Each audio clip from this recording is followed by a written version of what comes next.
এ পর্যায়ে বক্তব্য রাখার জন্য অনুরোধ জানাচ্ছি রামপাল উপজেলা ছাত্র দলের বিপ্লবী সিনিয়র যুগ্ম সম্পাদক জনাব শেখ ইব্রাহিমকে।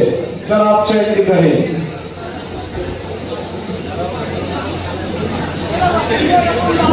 বিসমিল্লাহির রহমানির রহিম। সদা সংগ্রাম ঐতিহ্যের সংগঠন, অপারা তারুণ্যের সংগঠন, সবুজ বাংলার নন্দিত সংগঠন, গোটা 56,000 বর্গমাইল কিলোমিটার ধরে যে সংগঠনটি আলো ছড়িয়েছে, শিক্ষা ঐক্য প্রগতি প্রতিটি ক্যাম্পাস থেকে যে সংগঠনটি আলো ছড়িয়েছে, শহীদ প্রেসিডেন্ট জিয়াউর রহমানের হাতে গড়া অরুণ পথের তরুণ দল বাংলাদেশ জাতীয়তাবাদী ছাত্র দল রামপাল উপজেলা শাখার পক্ষ থেকে আজকে বাগেরহাট জেলা ছাত্র দলের আয়োজনে শহীদ প্রেসিডেন্ট জিয়াউর রহমানের 45তম মৃত্যুবার্ষিকীতে আগত আমার প্রাণপ্রিয় ছাত্র সংগঠন,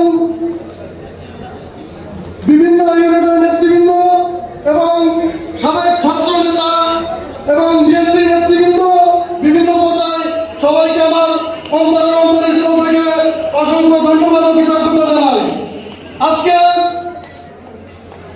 সময় সংক্ষেপ, আমার আগে অনেক মূল্যবান বক্তৃতা রেখে গেছেন।